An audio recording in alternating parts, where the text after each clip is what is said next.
Welcome everyone and thanks for tuning in. I'm Sol, a PhD candidate working in the Exercise Physiology and Cardiovascular Health Lab at the University of Ottawa Heart Institute. I'll be your host for today's special episode of BEaTS Research Radio, a YouTube channel and podcast which aims to disseminate science to the community. This episode is a special spotlight for the 2021 Canadian Swimmers Health Summit. We have with us one of the speakers of this virtual conference, Dr. Harriette Van Spall, a cardiologist, scientist, and associate professor in the Department of Medicine at McMaster University in Canada. Her research, supported primarily by the Canadian Institute of Health Research, the Heart and Stroke Foundation, and Ontario's Ministry of Health and Long-Term Care, is in health system improvement pertaining to heart disease. Thank you so much for joining us today.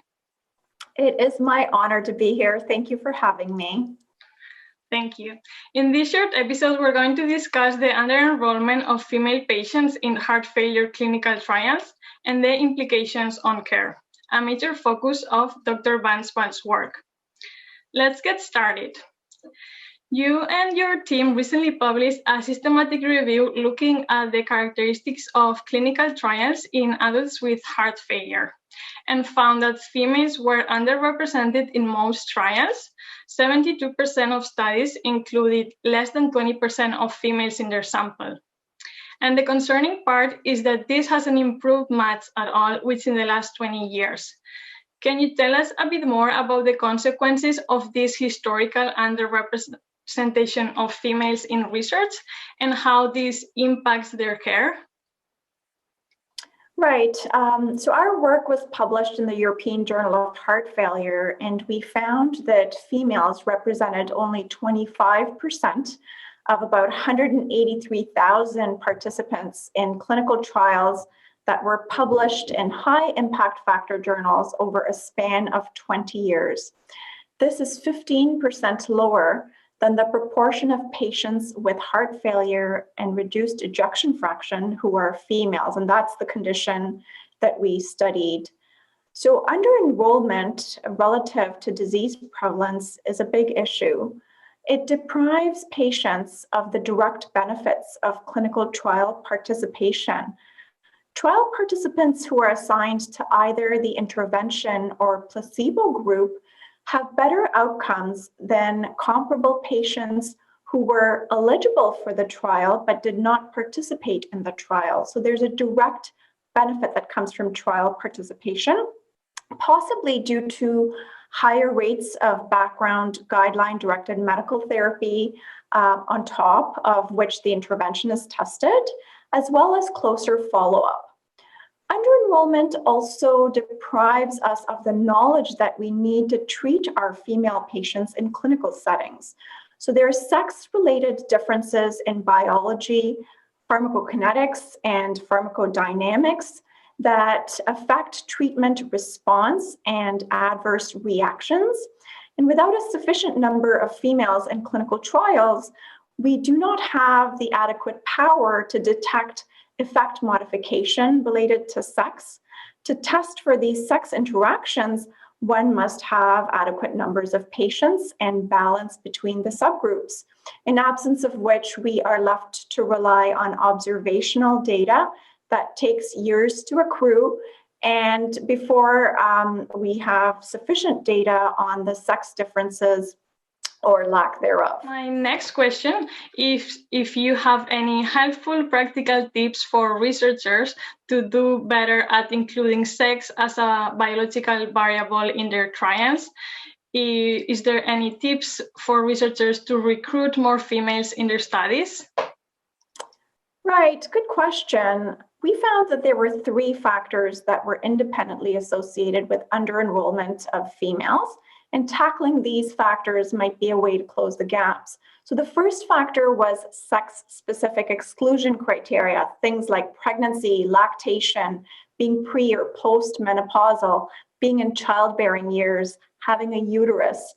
These criteria were originally derived with good intention to protect fetuses and breastfeeding infants from possible harm that might come from drug therapies.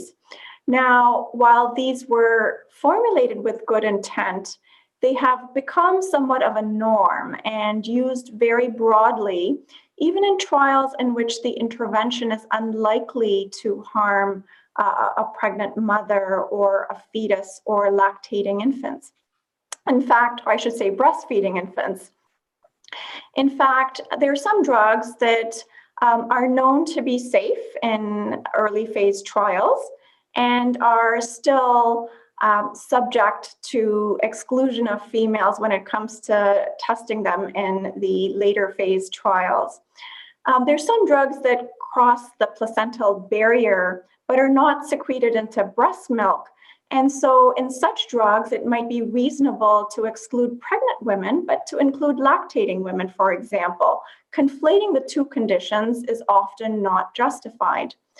The decision to exclude pregnant or lactating females or females of childbearing age should really be carefully considered, taking into mind the pre-trial data about safety and effect of the intervention, and also allow women to provide informed consent about trial participation.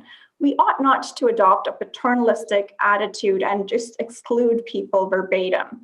Excluding patients deprives them of the benefits, as we talked about, but it also subjects them to unintended harm that comes from inappropriately offering them therapies in clinical settings that were not tested on them in clinical trials. So we must make every effort to avoid sex-related exclusion criteria unless they are justified.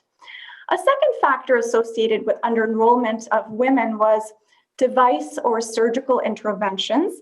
This may either be due to implicit bias, so we don't approach female patients to enroll in these trials, or it may be due to lack of consent provided by females. And maybe that females are risk averse and need more prolonged discussion around the enrollment, around risks of the intervention, but also benefits of the intervention and benefits of trial participation. So this is something that we need to counsel our frontline research assistants on so that they are engaged in empowering females to make decisions after a thorough discussion is offered. A third factor associated with under-enrollment of female was actually leadership of the trial by men. And this was measured by men in first or last authorship positions. Why this is the case, we're not clear, but it may be that women leaders of clinical trials direct more effort towards recruiting and retaining female participants via the study protocol, the consent process, and also less onerous follow-up plans. It's possible that female participants are more inclined to enroll in trials that they know are led by women. But either way, our findings give pause to consider the importance of creating capacity for clinical trial leadership among women. This is a recognized gap in clinical trials, and we need to close this gap. Thank you. I'm sure the audience is taking notes. And my last question is if you have any, what can the general public do? Is there anything they can do to address this matter? Right, I know you have a large audience of early career researchers and postdoctoral students. We have found in this and other studies that we've led that clinical trials that have diverse leaders running them tend to enroll patients who are diverse too. So my first ask is for your listeners, particularly if they're women or people from underrepresented groups, to consider a career in cardiology. It is a terrific medical specialty with a combination of invasive and non-invasive skills and longitudinal rich contact with patients, many of whom live with chronic disease. Secondly, my ask is for them to seek out mentors and sponsors who can help develop them into leaders in cardiovascular clinical trials. Trials are a lot of work, but they're impactful, they can shape care, and we need diverse ideas, faces, and voices to lead them so that they represent questions and that they are sensitive to the needs of the diverse patients whom we serve. The general public also need to know that their rights, safety, and interests are protected in clinical trials, that they have better outcomes than equivalent counterparts who don't participate in trials. And so they must really have an open heart and an open mind when presented with the opportunity to participate in trials, knowing that their participation is valuable to us as scientists and also to the patients who come behind them.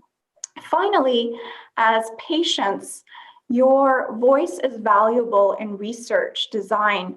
So if you have access to an advocacy group that engages as partners in research, so as patient partners, we would value your input and your voice as we design trials to meet your needs. So those are my general tips and asks from your listeners. I hope they have found this useful and that they consider some of these thoughts. Thank you so much. This is a great way to conclude our short episode related to the 2021 Canadian Women's Heart Health Summit. Once again, I'd like to thank our guest today, Dr. Harriette Van Spall, for the fascinating chat. And hopefully in a few years, we will have you here again to discuss the improvement that we've seen in the research and care of females. Thank you so much, Sol. I wish you well in your career, in your PhD and beyond. And I look forward to leading cardiovascular research studies with you. Thank you. And thanks to our listeners for checking out this special BEaTS Research Radio. Subscribe to our YouTube channel, or you can find us as well on your favorite podcast app. On behalf of the whole team here at BEaTS Research Radio, stay safe and heart healthy.